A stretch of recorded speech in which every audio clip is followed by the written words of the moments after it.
Cornfield, ready to do a quick roof inspection. Please bear with me as I make my way up the ladder. So the first thing I want to point out here, once I shuffle the leaves away, we do have a lot of sand-like substance built up in the gutter system. Now this is what's known as granule loss. This will be the first signs and indicators to wear and tear on the roof, and ultimately will hold testament to the age. And we did do a check around the entire perimeter, and we do have quite a bit in all the gutters. Next thing I want to point out is the lack of drip edge flashing. Drip edge by code is a 2x2 inch L-shaped flange that sits 2 inches here on the fascia, 2 inches back underneath the shingle. What that does simply encapsulates the eaves and rakes of the home just like this, protect you from any wind-driven rain, ice dam runoff, and ultimately water migration. And this angle right here is actually a key sign of why that is code now. You can see the paint and all kinds of the rot under there from when the water. So this overhang here, same thing as a coffee cup. You try to pour it out to the side, it drips right down and it's getting right in under there. So a little bit of water damage right there on those eaves. So the first thing an insurance adjuster looks for when they get up here to do their analysis for a claim is what's known as collateral damage. That will simply be signs and indicators that there has been a storm in the area. Now if I move this tree away so you can see, there is quite a bit of indentations on this rain cap here, and that's the best one that you guys got going on here for you. The next thing I look for is what's known as spalding. That is what happens when hail strikes a shingle, dislodges the granules, and exposes the fiberglass under matting. And in order to qualify this damage for replacement, of course, minus your deductible, I'll need to find 6 to 10 hits within a 10 by 10 area, otherwise known as a square in the industry. Now I've done corresponding spot checks here today, and the back slope actually has suffered quite a bit of granule loss. I'd say roughly about 35 to 40% of this back slope's granules are gone.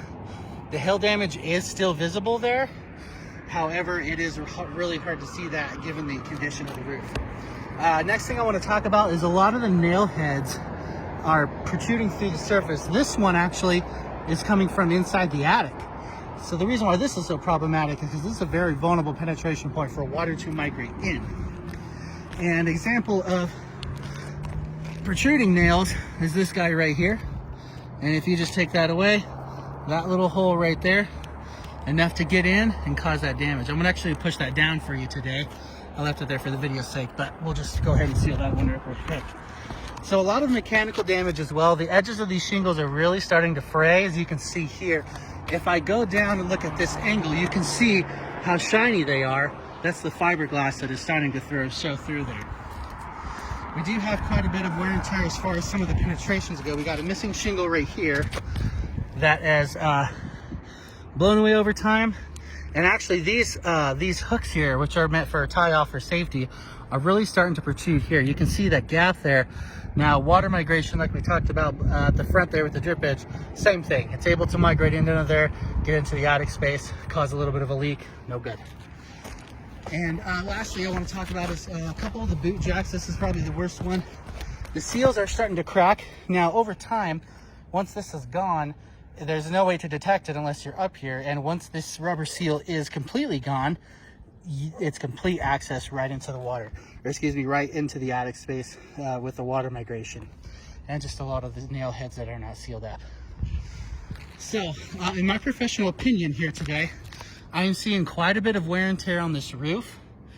And I would definitely say it's a good time to know what your options are as far as the replacement goes. I will not be able to certify this roof due to the conditions, storm damage, and a lot of wear and tear. So again, this is George with Red Rock Roofing. I want to thank you for the opportunity to get up here and bring you up to speed. I'm going to go ahead and sign off.